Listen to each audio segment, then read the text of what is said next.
Assalamualaikum warahmatullahi wabarakatuh. Perkenalkan, kami dari kelompok 9. Kelompok 9 yang beranggotakan Anida Fitri, kemudian saya sendiri, Pira Madela, dan Lini Devianti. Materi yang akan kami sampaikan yaitu perubahan dan pergeseran bahasa. Yang pertama, perubahan bahasa hakikatnya adalah perubahan bahasa itu tidak dapat diamati, sebab perubahan itu sudah menjadi sifat hakiki bahasa, berlangsung dalam waktu yang relatif lama sehingga tidak mungkin diobservasi oleh seseorang dalam waktu yang terbatas. Wardell 1990.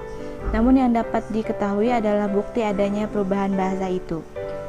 Ini pun terbatas pada bahasa-bahasa yang mempunyai tradisi tulis dan mempunyai dokumen tertulis dari masa-masa yang sudah lama berlalu.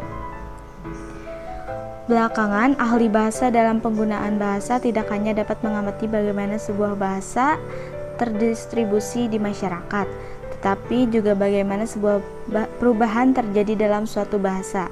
Perubahan bahasa yang terjadi di dalam internal bahasa sendiri yang menyebabkan perbedaan struktur bahasa. Akibatnya dalam jangka waktu tertentu, sebuah kata diucapkan berbeda seperti kata dalam bahasa Inggris.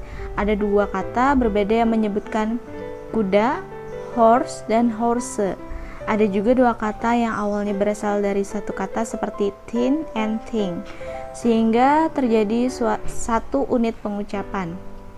Kata menjadi dua ini adalah perubahan yang hakikatnya merupakan perubahan eksternal. Perubahan ketiga terjadi akibat adanya peninjauan atau borrowing dari bahasa atau dialek lain ke dalam sebuah bahasa.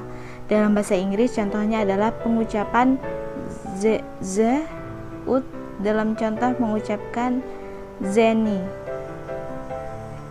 Perubahan bahasa lazim diartikan sebagai adanya perubahan kaidah, entah itu direvisi, menghilang, atau munculnya kaidah baru, dan semuanya itu dapat terjadi pada semua tataran linguistik, fonologi, morfologi, sintaksis, semantik, maupun leksikon.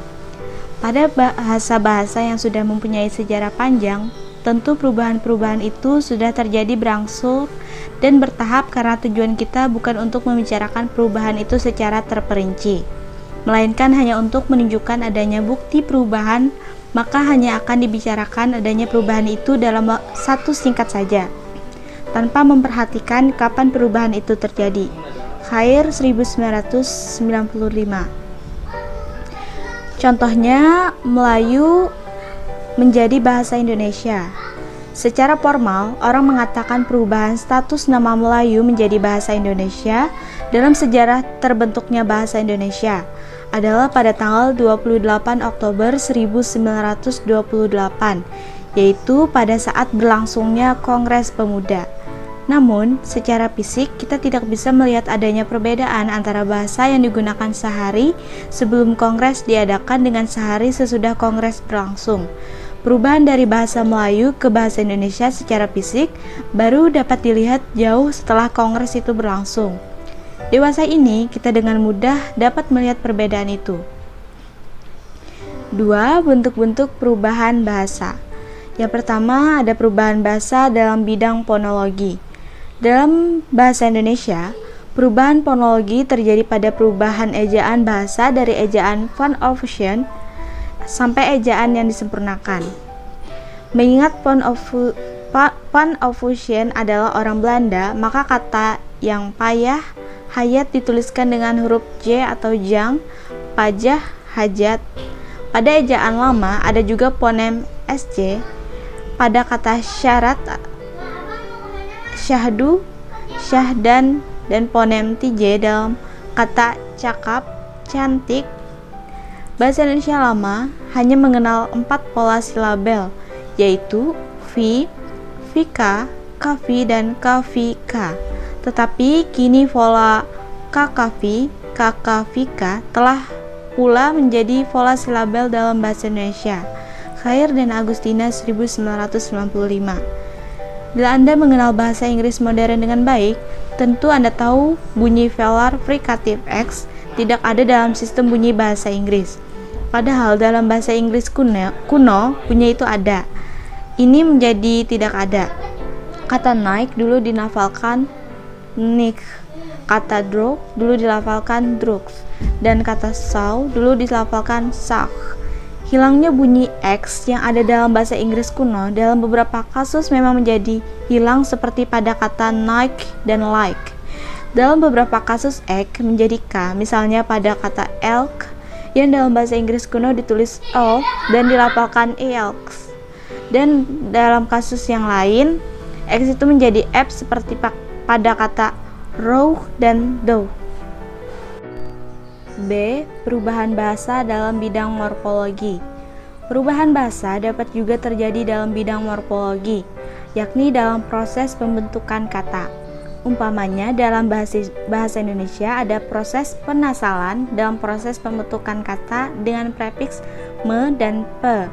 Kaidahnya adalah 1. Apabila prefiks me dan pe dibutuhkan pada kata yang dimulai dengan konsonan L, R, W, dan Y, tidak ada terjadi penasalan.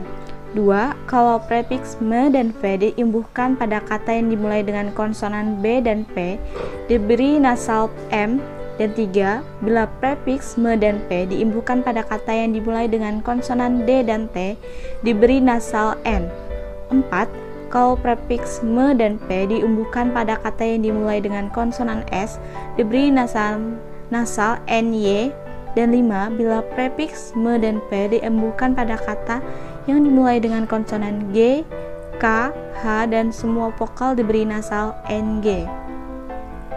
Kaidah di atas menjadi agak susah diterapkan setelah bahasa Indonesia menyerap kata-kata bersuku satu dari bahasa asing, seperti kata sah, tik, bom, cat, stop, dan pel. Menurut kaidah di atas, kalau ketiga kata itu diberi prefiks me dan pe, tentu bentuknya harus menjadi menyahkan, menik, membom, mencat, menitop, dan memel, dan penyah. Penik, pembom, pencat, penitop, dan pemel. Tetapi dalam kenyataan berbahasa yang ada adalah bentuk mensahkan atau mengesahkan, mentik atau mengetik, membom atau mengebom, mencat atau mengecat, menstop atau mengestop, dan mempel atau mengepel. Dan ada prefiks pe menjadi pengesah, pengetik, pembom atau pengebom, pencat atau pengecat, dan penstop atau pengestop. Jadi, jelas dalam kata tersebut telah terjadi penyimpangan kaidah dan munculnya alomorf menge dan penge. Baik, selanjutnya C. Perubahan bahasa dalam bidang sintaksis. Perubahan sintaksis bisa terjadi melalui dua proses, yaitu perubahan dari luar dan perubahan dari dalam. Perubahan sintaksis dari luar terjadi karena adanya kontak bahasa. Pada saat terjadinya kontak bahasa, biasanya orang dewasalah yang memperoleh bahasa dengan tidak sempurna, memasukkan struktur dari bahasa ibu mereka ke dalam bahasa kedua yang mereka pelajari, kemudian meneruskan tata bahasa yang tidak sempurna tersebut kepada generasi selanjutnya. Perubahan sintaksis dari dalam terjadi dalam kurun waktu yang sangat lama. Perubahan ini biasanya diawali dengan suatu perubahan kecil yang berkembang seiring berjalannya waktu, dan pada akhirnya diterima sebagai suatu struktur baru yang menggantikan struktur yang lama. Parameter sintaksis berubah dari suatu generasi ke generasi selanjutnya melalui pembelajaran yang tidak sempurna pada proses pemerolehan bahasa. Ketika proses perubahan suara, perubahan morfologis, dan perubahan sintaksis pada suatu bahasa telah selesai prosesnya, hal yang selanjutnya harus dilakukan adalah melakukan rekonstruksi bahasa purba. Meskipun penting untuk mengetahui ketiga jenis perubahan tadi dalam suatu bahasa, pada kenyataannya hanya perubahan suaralah yang memberikan kontribusi dalam proses rekonstruksi bahasa purba.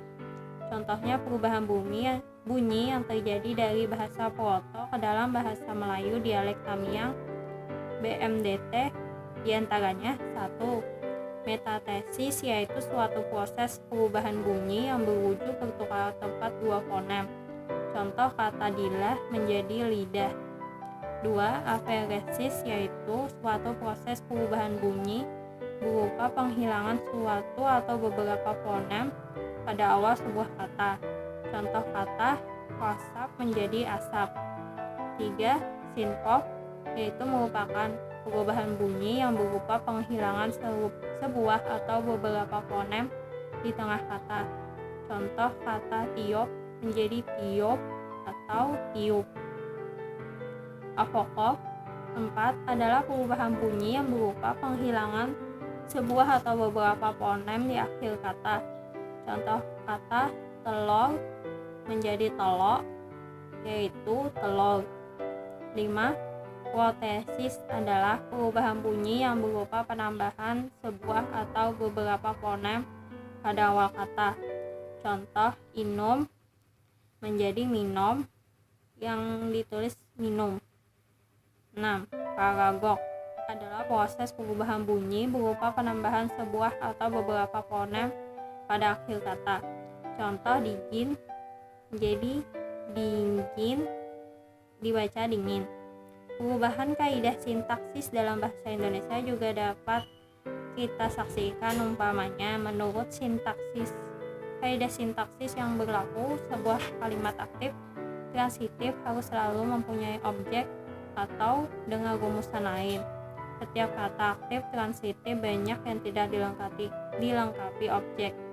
Seperti contohnya, reporter Anda melaporkan dari tempat kejadian. Pertunjukan itu sangat mengecewakan. Sekretaris itu sedang mengetik di ruangannya. Dia mulai menulis sejak duduk di bangku SMP. Kakek sudah makan tetapi belum minum.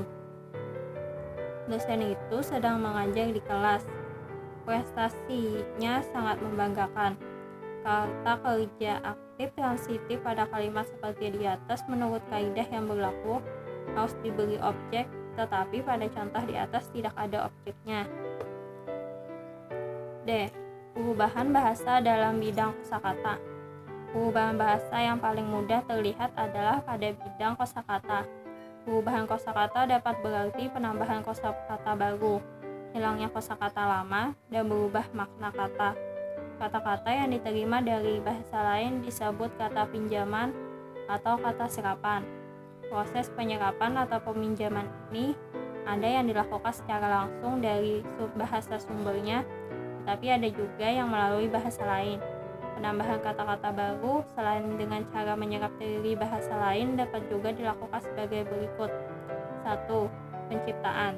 Misalnya kata Kleenex dalam bahasa Inggris dibentuk dari kata clan. 2. Pemendekan dari kata atau phrase yang panjang dapat juga membentuk kosakata baru, seperti NARC untuk narcotic agent, check atau DIX untuk detektif, prof untuk profesor, dan TIX untuk teacher. Bentuk-bentuk singkatan tersebut berstatus sebagai butir leksikal mandiri yang sepadan dengan bentuk panjangnya. 3. Akronim, yakni kata yang terbentuk dari huruf-huruf serangkaian kata, seperti UNESCO dan NASA. Dalam bahasa Indonesia banyak juga kita jumpai kata yang berbentuk akronim ini, seperti ABRI, Hankam, Tilang, Pelita, Tabanas, dan Menwa. 4.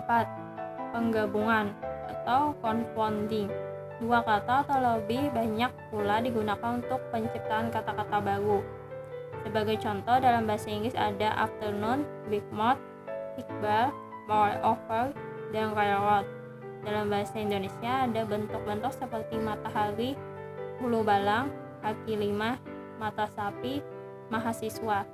Di samping gabungan utuh seperti di atas, ada juga kelima gabungan yang disertai dengan penyingkatan.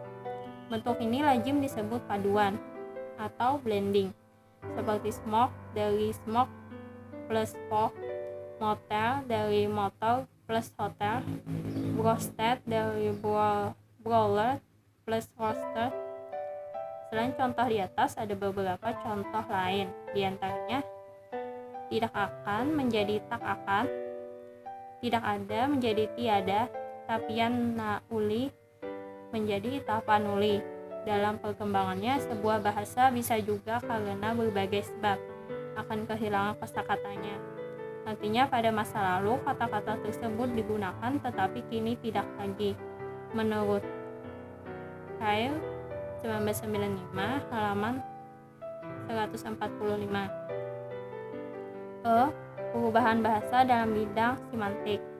Perubahan semantik yang umum adalah berupa perubahan pada makna butir-butir leksikal yang mungkin berubah total. Maksudnya kalau pada waktu dulu kata itu misalnya bermakna A, maka kini atau kemudian menjadi bermakna B. Saya 2004 halaman 141. Umpamanya kata beat dalam bahasa Inggris istilahnya bermakna doa, sembahyang, tetapi kini bermakna tasbih, butir-butir tasbih. Perubahan makna yang sifatnya meluas atau broadening, maksudnya dulu kata tersebut hanya memiliki satu makna, tetapi kini memiliki lebih dari satu makna. Dalam bahasa Inggris, kata holiday asalnya hanya bermakna hari suci yang berkenaan dengan hari libur agama atau agama, tetapi kini bertambah dengan makna hari libur. Dan kata picture pada mulanya hanya bermakna gambar, tetapi kini juga bermakna potret dan bioskop. Dalam bahasa Indonesia, kata papan pada mulanya hanya bermakna lembaran kayu tipis, tapi sekarang bermakna juga perumahan, seperti dalam rangkaian kata sandang, pangan, dan papan, dengan arti pakaian, makanan, dan perubahan. 3 faktor terjadi perubahan bahasa. Terjadinya perubahan bahasa menurut para ahli tidak dapat diamati. Hal ini karena proses perubahan terjadi berlangsung dalam waktu yang relatif lama, sehingga tidak mungkin diobservasi oleh peneliti. Namun demikian, bukti adanya perubahan bahasa itu dapat diketahui, terutama pada bahasa-bahasa yang telah memiliki tradisi tulis dan mempunyai dokumen tertulis dari masa lampau. Perubahan bahasa lazim diartikan sebagai adanya perubahan kaidah, entah kaidahnya itu direvisi, kaidahnya menghilang, atau munculnya kaidah baru.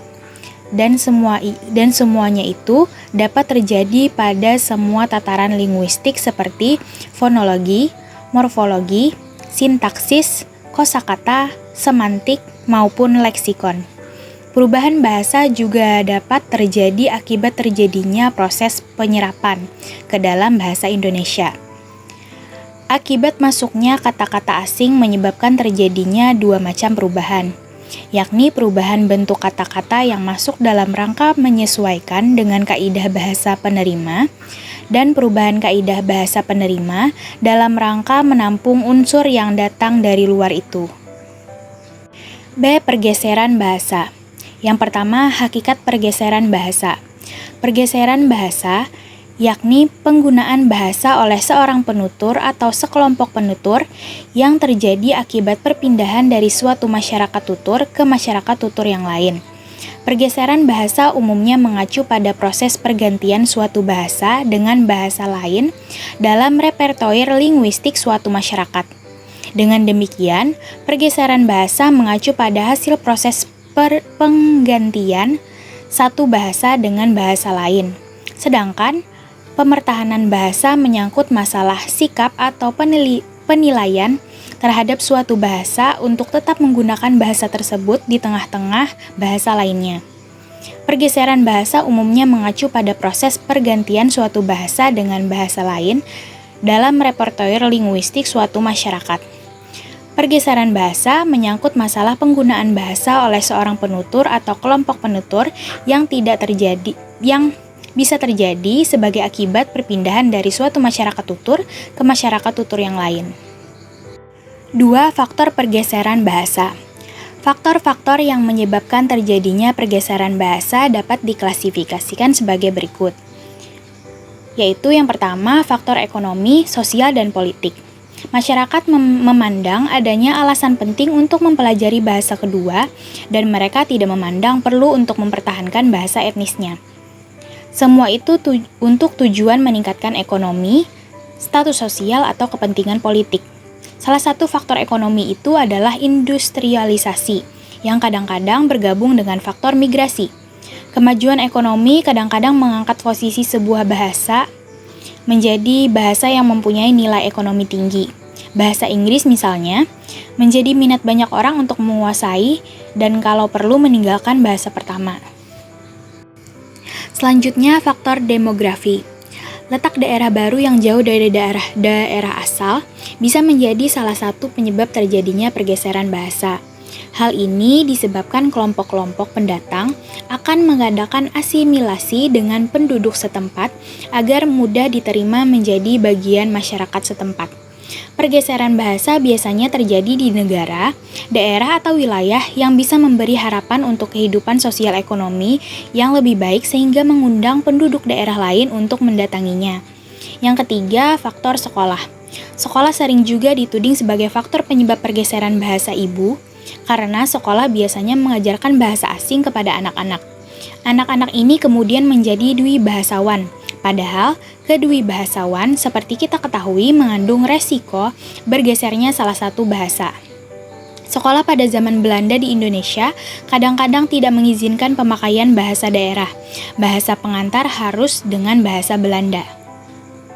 Faktor yang terakhir adalah faktor migrasi. Salah satu faktor itu adalah migrasi atau perpindahan penduduk yang bisa berwujud dua kemungkinan. Pertama, kelompok-kelompok kecil bermigrasi ke daerah atau negara lain yang tentu saja menyebabkan bahasa mereka tidak berfungsi di daerah baru. Ini misalnya terjadi pada kelompok-kelompok migrasi berbagai etnis di Amerika Serikat. Kedua, gelombang besar penutur bahasa bermigrasi membanjiri sebuah wilayah kecil dengan sedikit penduduk, menyebabkan penduduk setempat terpecah dan bahasanya tergeser. Ini misalnya banyak terjadi di wilayah Inggris. Ketika industri mereka berkembang, beberapa bahasa kecil tergeser oleh bahasa Inggris yang dibawa oleh para buruh industri ke tempat kecil itu. Selanjutnya, yang ketiga, proses pergeseran bahasa. Pergeseran bahasa biasanya terjadi di negara, daerah, atau wilayah yang memberi harapan untuk kehidupan sosial ekonomi yang lebih baik, sehingga mengundang imigran atau transmigran untuk mendatanginya. Menurut Fishman pada tahun 1972, telah menunjukkan terjadinya pergeseran bahasa para imigran di Amerika. Keturunan ketiga atau keempat imigran sudah tidak lagi mengenal bahasa ibunya, dan malah telah terjadi monolingual bahasa Inggris. Sebagai contoh, pada awal kedatangan para imigran itu masih bermonolingual dengan bahasa ibunya. Ini tentu terjadi ketika mereka baru saja datang dan beberapa tahun setelah itu.